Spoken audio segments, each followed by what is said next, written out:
Hello दोस्तों, फिर से एक नए वीडियो में आपका स्वागत है। तो चलिए आज देखने वाले हैं 12th फिजिक्स चैप्टर 1 वैद्युत आवेश तथा क्षेत्र। ठीक ना।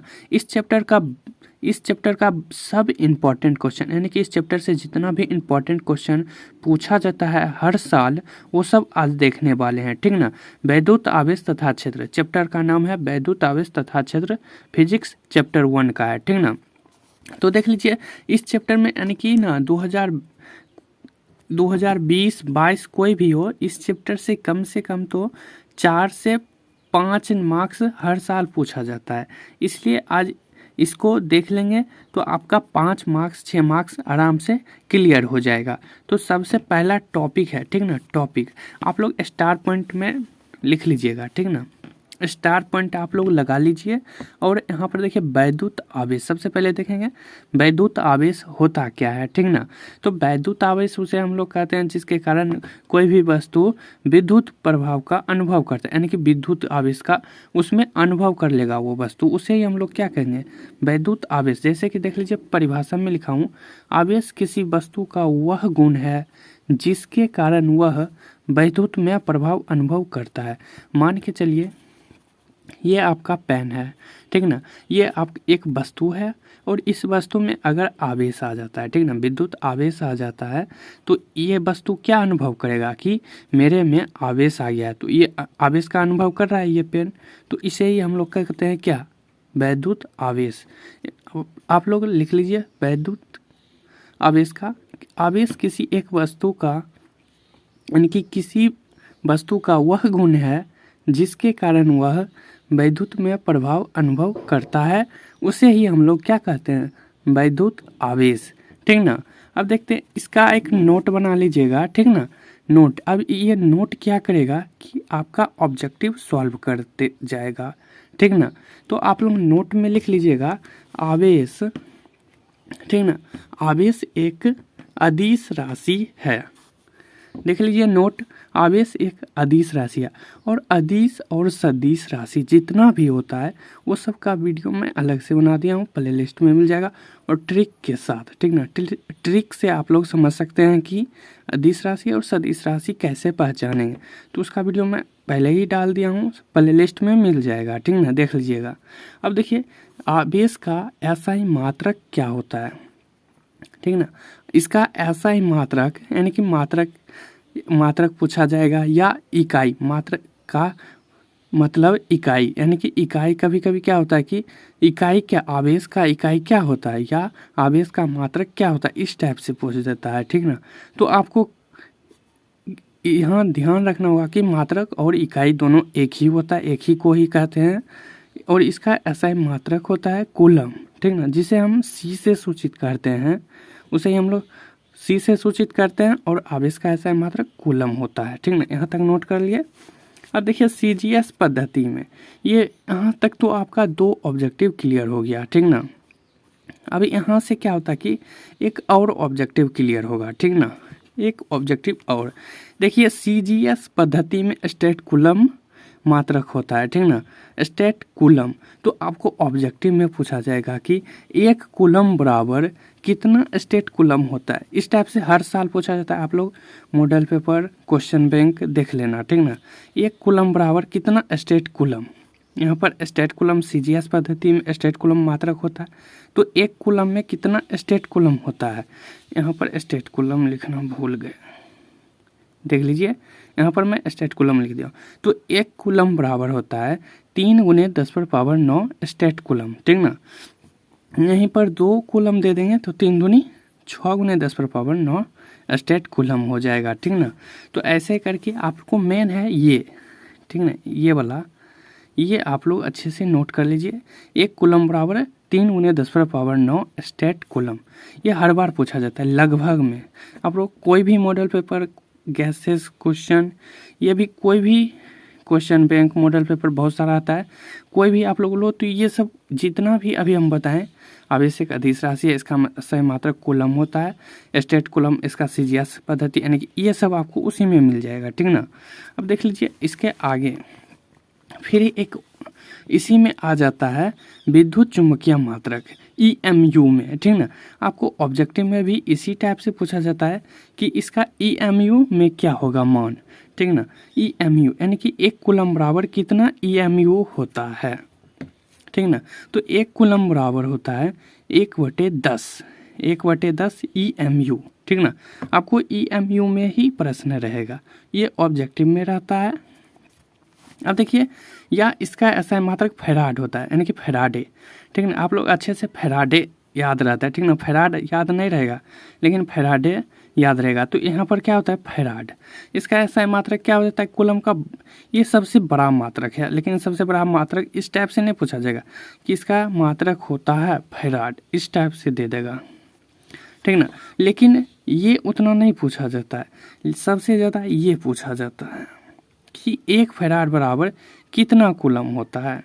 तो 1 फैराड बराबर होता है 96,500 कूलम। 1 फैराड बराबर कितना होता है, 96,500 कूलम।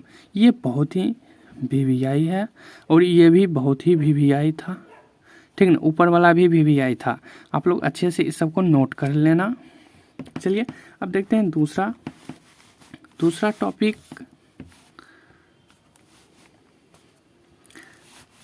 देख लीजिए, दूसरा टॉपिक है आपका वैद्युत आवेश के गुण।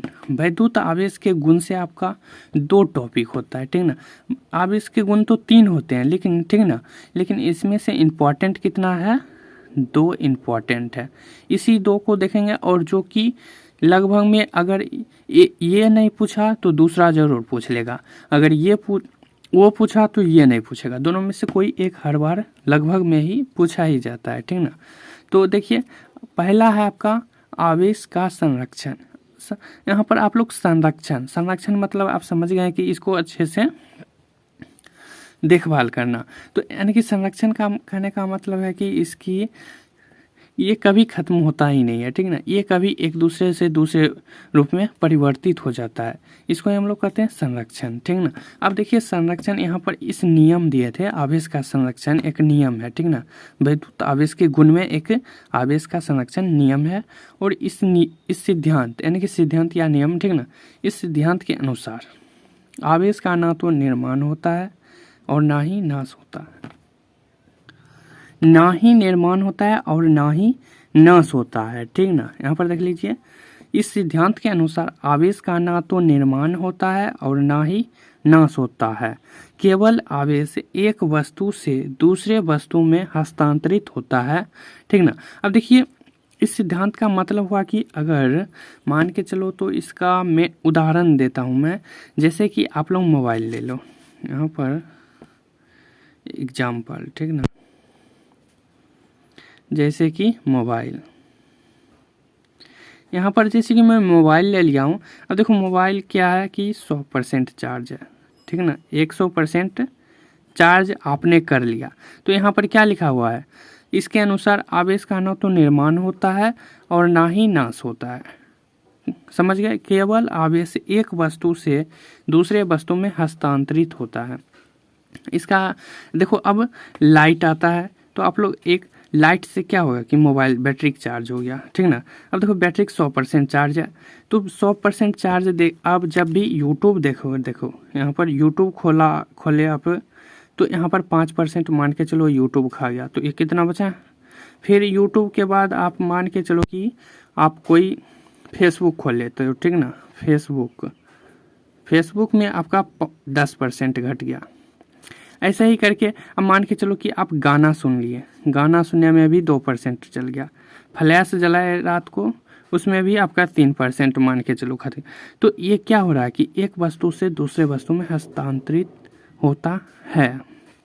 अब मान के चलो, जैसे कि ये 5% जैसे कि आपने यूट्यूब में खर्च किया, तो यूट्यूब में खर्च हुआ, स्क्रीन का लाइट जलते रहा, उसमें स्पीकर आता है, आवाज़ सुनाई देता है, तो स्पीकर में कुछ % चल गया, और वीडियो जो चलते रहता है उसमें थोड़ा सा चल गया, स्क्रीन का लाइट जितना रहता है उसमें, यानी कि थोड़ा थोड़ा हर एक चीज़ में हस्तांतरित होते रहता है। और ये सभी जगह यह नियम यानी कि यह सिद्धांत सभी जगह काम करता है, इसलिए इस नियम को क्या कहते हैं, यह एक सार्वत्रिक नियम है, यानी कि ये सभी जगह लागू होता है। अब मान के चलो जैसे कि आप 1 लीटर पेट्रोल या पेट्रोल ले लेते हैं, ठीक ना, 1 लीटर पेट्रोल ले लिया आप, ठीक ना, उसको गाड़ी में डालें तो गाड़ी में क्या होगा कि आप जब गाड़ी में डालिएगा तो कभी आप लाइट जलाइएगा गाड़ी का तो उसमें कुछ चल जाएगा, गाड़ी चलेगा उसमें चल जाएगा, धुआं छोड़ेगा उसमें कुछ चल जाएगा, लाइट जलता रहता है उसमें कुछ जाएगा, ब्रेक में कुछ जाएगा। तो ये क्या हो रहा है कि धीरे धीरे रूपांतरित होते जा रहा है।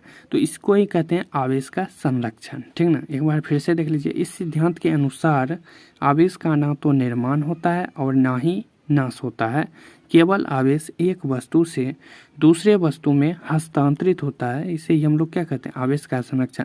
और यह एक सार्वत्रिक नियम है, यानी कि यह सभी जगह लागू होता है। अब देखते हैं इसका दूसरा टॉपिक, ठीक ना।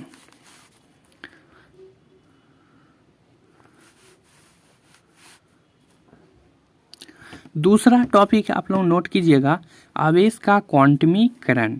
आवेश का क्वांटमीकरण क्या होता है कि इस जैसे कि इलेक्ट्रॉन जो होता है वो एक संख्या के रूप में होता है, ठीक ना। मान के चलो कि इलेक्ट्रॉन क्या हो गया कि 5 इलेक्ट्रॉन, 10 इलेक्ट्रॉन, ऐसे करके 20 इलेक्ट्रॉन, ठीक ना, 30 इलेक्ट्रॉन, ऐसे करके आएगा, ठीक ना। लेकिन ये क्या, इसके आवेश का क्वांटमीकरण में क्या होता है कि ये तो इलेक्ट्रॉन क्या होगा कि संख्या के रूप में आएगा लेकिन भिन्न के रूप में नहीं आएगा। भिन्न कहने का मतलब कि बटा में नहीं आएगा, यानी कि 1/5, 2/3, ऐसे करके इलेक्ट्रॉन कभी जाएगा ही नहीं, ठीक ना। तो इसे ही हम लोग क्या कहते हैं, आवेश का क्वांटमीकरण, यानी कि बांटना डायरेक्ट।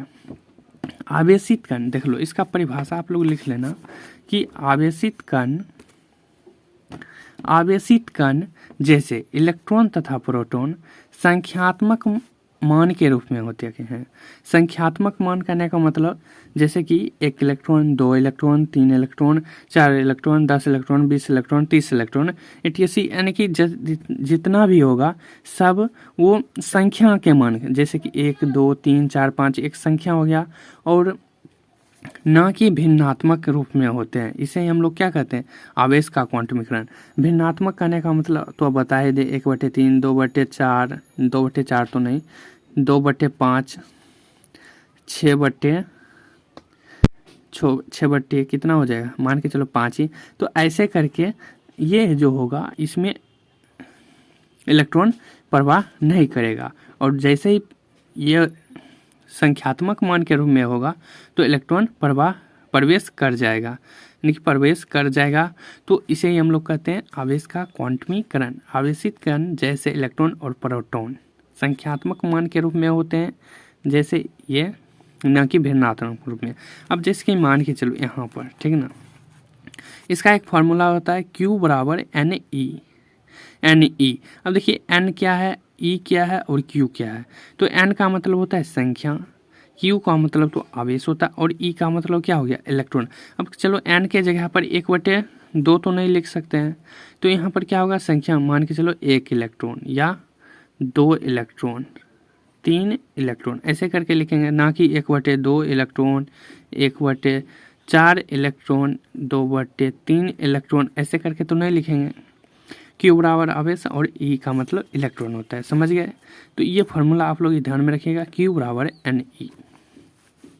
चलिए अब नेक्स्ट टॉपिक है आपका कूलम का नियम। ये आपको कभी कभी 5 नंबर में पूछ देता है, तो कभी कभी 2 नंबर में भी पूछता है। तो इसलिए आपको इसको अच्छे से समझना होगा कि 5 नंबर में कैसे पूछता है और 2 नंबर में कैसे पूछता है। तो सबसे पहले देखेंगे 2 मार्क्स में कैसे पूछा जाता है, ठीक ना। तो 2 मार्क्स में देखिए आपको पूछा जाएगा इसका परिभाषा, सिर्फ परिभाषा आप लोग लिख दीजिएगा तो आपको 2 नंबर मिल जाएगा, और अगर प्रूव कर देते हैं, इसको सत्यापित कर देते हैं, तो आपको 5 में 5 मार्क्स मिल जाएगा। और वो आसान तरीका है प्रूव करने का, इस परिभाषा से ही प्रूव कर देंगे कूलम का नियम, ठीक ना। तो बस जैसे जैसे इसमें लिखा है वैसे वैसे करेंगे तो ये प्रूव हो जाएगा। तो देख लीजिए इस नियम के अनुसार, ठीक ना, इस नियम के अनुसार 2 बिंदु आवेश। अब देखिए 2 बिंदु आवेश के एक बार पढ़ लेते हैं पहले, ठीक ना। दो बिंदु आवेश के बीच लगने वाला बल उन दोनों आवेशों के मानों के गुणनफल के समानुपाती होता है तथा उन दो बिंदु आवेश के बीच की दूरी के वर्ग के व्युत्क्रमानुपाती होता है। अब देखिए इसको तो हम पढ़ लिए, अब जो जो कह रहा है वही हमको करना है, ठीक ना। अब देखिए दो बिंदु आवेश, यहाँ क्या है, इस नियम के अनुसार दो बिंदु आवेश कह रहा है, तो हम सबसे पहले क्या लेंगे, दो बिंदु आवेश। तो मान के चलो कि ये हम क्या ले लिए, एक बिंदु ये आवेश है एक बिंदु, और ये दो बिंदु आवेश हम मान के चलो एक Q ले लिए, और ये Q1 और Q2 ये पहला आवेश हो गया, और ये दूसरा आवेश, तो दो आवेश हो गया। तो देख लीजिए यहाँ पर क्या लिखा है, दो बिंदु आवेश दो, तो एक ये और एक ये, दो बिंदु आवेश हो गया। Q का मतलब आवेश होता है, अब Q का मतलब आवेश होता है, यहाँ पर हम बता ही दिए, ठीक ना। अब देखिए देखते जाइएगा, दो बिंदु आवेश के बीच लगने वाला बल उन दोनों आवेशों के मानों के गुणनफल के समानुपाती होता है। आवेशों के मानों के गुणनफल के समानुपाती होता है। अब देखिए इसके बराबर मानों के गुणनफल के समानुपाती, इसको हम लोग बल क्या कह रहा है, दो बिंदु आवेश के बीच लगने वाला बल का मतलब F फोर्स, ठीक ना। लगने वाला बल फोर्स यानी कि बल उन दोनों आवेशों के मानों के गुणनफल के समानुपाती होते हैं। अब देखो यहाँ पर दोनों आवेश कौन कौन सा है, एक Q1 है और एक Q2 है, दोनों आवेश हो गया। के मान, दोनों आवेश का मान क्या है, एक है Q1 और एक है Q2, दोनों आवेशों का मान हो गया Q1 Q2 के गुणनफल के समानुपाती होते हैं। यानी कि इस पर जो बल लगेगा वो दोनों आवेशों के मान के गुणनफल के समानुपाती होगा। अब देखो बल है तो F हम लिख दिए डायरेक्ट, बल का सूचित किया जाता है F से यानी कि फोर्स, ठीक ना। बल लिख दिए, उन दोनों आवेशों के मानों, दोनों आवेश का मान क्या है Q1 Q2, तो Q1 Q2 लिख दिए के समानुपाती होते हैं। अब समानुपाती का चिन्ह क्या होता है आप लोग को पता है कि समानुपाती का चिन्ह ये होता है। यहाँ तक समझ गए आप। अब देखिए इसके आगे समानुपाती होता है तथा उन दो बिंदु आवेश के बीच की दूरी, उन दो बिंदु आवेश के बीच की दूरी। अब देखो बिंदु आवेश ये है ये है, और इसके बीच की दूरी क्या है, R ले लिए हैं हम। बीच की दूरी क्या है, R है। यहाँ से यहाँ तक के बीच की दूरी क्या है, R है। तो यहीं पर वो कह रहा है तथा उन दो बिंदु आवेश के बीच की दूरी क्या है, R है, के वर्ग के व्युत्क्रमानुपाती होते हैं। दूरी क्या है, R है, दूरी के वर्ग मतलब स्क्वायर, यहाँ पर स्क्वायर हम दे दिए। चलिए व्युत्क्रमानुपाती होता है, व्युत्क्रमानुपाती मतलब बटा में, तो व्युत्क्रमानुपाती F बल, तो बल को हम F से सूचित करते हैं, और व्युत्क्रमानुपाती 1/r² हो गया। अब देखिए यही आपको प्रूव करना था। अब देखिए ये दोनों है समानुपाती में, तो दोनों को हम एक साथ लिख देंगे, ठीक ना। तो देखो मान के चलो कि यहाँ पर हम 1 से गुना कर देंगे इसको, तो ये दोनों तो वही रह जाएगा, ये लो 1 से गुना कर दिए, ठीक ना। तो ये Q1 Q2/r² हो गया। F समानुपाती Q1 Q2/r², ठीक ना। जैसे मैं यहाँ पर कर ही देता हूँ, ठीक ना। तो देख लो F बराबर 1 है 1/r² गुने, इसको हम ले लेते हैं Q1 Q2, तो ये क्या हो गया, F समानुपाती न होगा, चलिए Q1 Q2/r², ये हो गया। तो मैं भी यहाँ पर वही लिखा हूँ, ठीक ना, समझ में आ गया।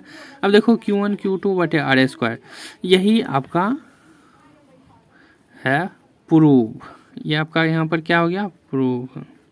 यही आपको सत्यापित करना था और 5 मार्क्स मिल जाएगा आपको, बस यही इतना तक करना है। और देखो अब यहाँ पर समानुपाती है, ठीक ना, यहाँ पर क्या है, समानुपाती है। अब ये समानुपाती को हटाने के लिए हम कोई नियतांक देते हैं, कांस्टेंट देते हैं, कांस्टेंट, ठीक ना। तो एक समानुपाती को हटाने के लिए मान के चलो हम एक के नियतांक दिया। आप कुछ भी दे सकते हो, एक्स वाई जेड, कुछ भी यहाँ पर नियतांक दे सकते हो। तो मैं यहाँ पर के नियतांक दिया हूँ, आप कुछ भी दे सकते हो, तो मैं यहाँ पर के नियतांक दे दिया हूँ। बस यही प्रूव करना था, बस आपका 5 नंबर मिल गया, ठीक ना। तो चलिए अब देखते हैं नेक्स्ट टॉपिक। यहाँ तक आप लोग समझ गए। नेक्स्ट टॉपिक है आपका, देख लो, विद्युत क्षेत्र तथा विद्युत क्षेत्र की तीव्रता। ये भी बहुत ही इंपॉर्टेंट है और ये भी पूछा जाता है, ठीक ना। विद्युत क्षेत्र तथा विद्युत क्षेत्र की तीव्रता। तो सबसे पहले देखेंगे विद्युत क्षेत्र होता क्या है, ठीक ना। विद्युत क्षेत्र होता क्या है, तो सबसे पहले एक बार परिभाषा पढ़ लेते हैं।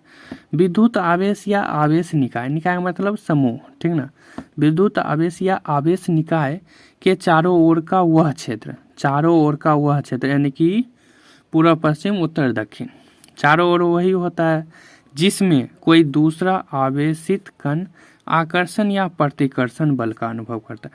यानी कि इसमें जब दूसरा कण आएगा तो वह आकर्षण या प्रतिकर्षण बल का अनुभव करेगा। तो मान के चलो कि आवेश निकाय के चारों ओर, मान के चलो कि ये हम आवेश ले लिए, यहाँ पर मैं क्या ले लिया हूँ, पॉजिटिव यानी कि प्लस चार्ज, ठीक है ना, प्लस आवेश ले लिया हूँ। तो इसमें क्या करेगा कि ये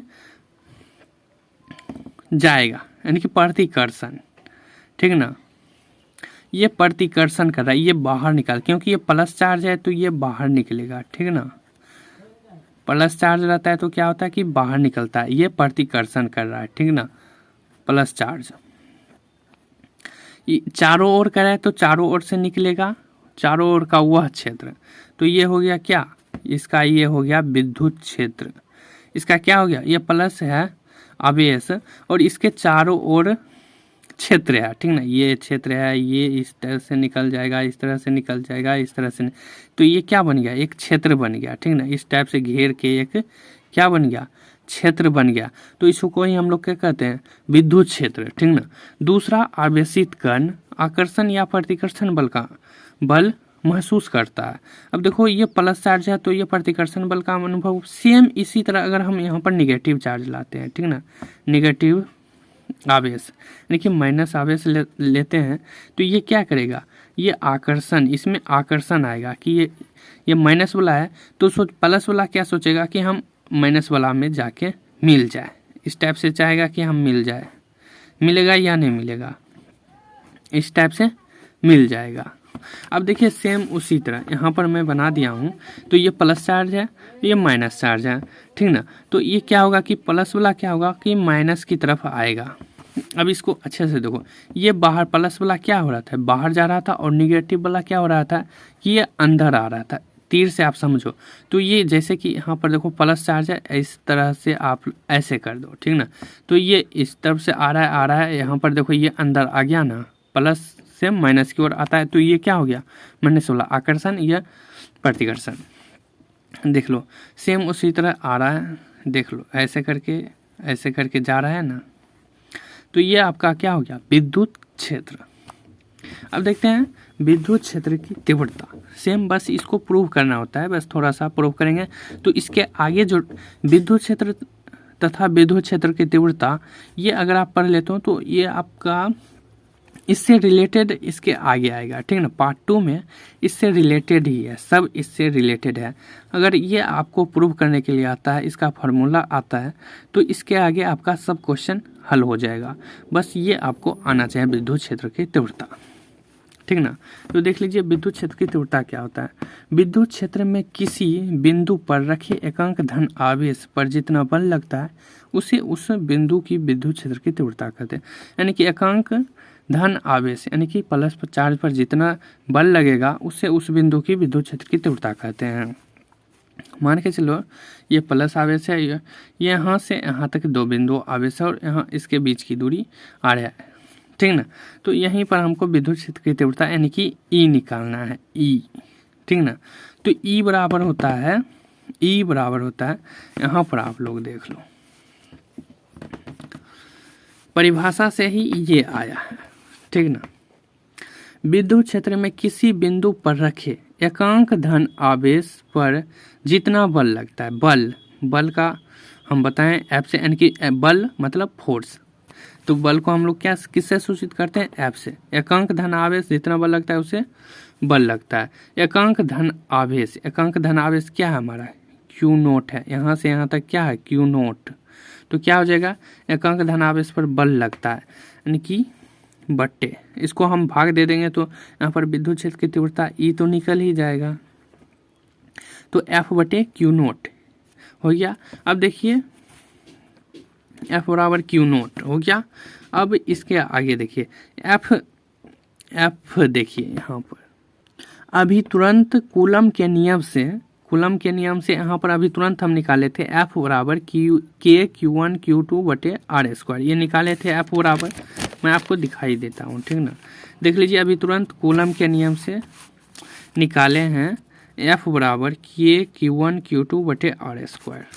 तो सेम एफ बराबर ये है, तो एफ का मान क्या हो गया, के Q1 Q2 बटे आर स्क्वायर, ये रख दिए। अब क्या बचा, क्यू नोट बच गया, क्यू नोट। तो के Q1, अब देखिए Q1 क्या है, सिर्फ Q है, और Q2 क्या है, क्यू नोट है। Q1 के जगह क्या है, Q है, Q2 के जगह क्या है, क्यू नोट है, तो रख दिए। मान सिर्फ रखना था, ये देख लो के Q1 Q2 बटे आर स्क्वायर रख दिया। ये तो एक हम कूलम के नियम से यहाँ पर लिख देता हूँ,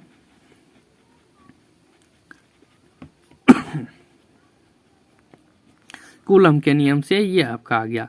अब देखिए यहाँ पर मान रखेंगे आप, Q1 का मान Q है और Q2 का मान क्यू नोट है, के क्यू नोट बटे आर स्क्वायर है तो आर स्क्वायर। अब देखिए बटे क्यू नोट है, एफ का मान तो हम रख दिए बटे क्यू नोट है, यहाँ पर हम क्या रख दिए, क्यू नोट। अब देखो क्यू नोट कट गया, क्या बच गया, के क्यू बटे आर स्क्वायर।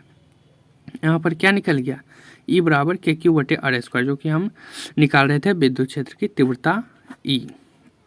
तो ई निकल गया, एफ के बदले तो ये लिखा गया पूरे, एफ के बदले ये पूरा लिखा गया। चलिए मैं आपको अच्छे से समझा ही देता हूँ अच्छे से। तो देखो ई, यहाँ पर ई लिखा गया, ठीक ना। एफ का मान ये और क्यू नोट का मान तो ये, तो दोनों क्यू नोट कट गया, के क्यू बटे आर स्क्वायर बच गया। इसको ही हम लोग प्रूव करना था। तो आज भी क्या बस इतना ही, मिलते हैं नेक्स्ट वीडियो में। ये बहुत ही इंपॉर्टेंट था, इतना आप लोग अच्छे से इसको पढ़ लीजिए और याद कर लीजिए, यही इससे आपका ज़्यादा पर्सनल होगा। अब जो आएगा वो सिर्फ प्रूव करने वाला आएगा इसके आगे, ना कि ये याद करने वाला, ठीक ना। अब प्रूव वाला आएगा इससे रिलेटेड, ये इससे रिलेटेड आएगा बहुत सारा क्वेश्चन, और एक और है उससे रिलेटेड बहुत आएगा, ठीक ना। बस इसको आप लोग अच्छे से याद करना है बस।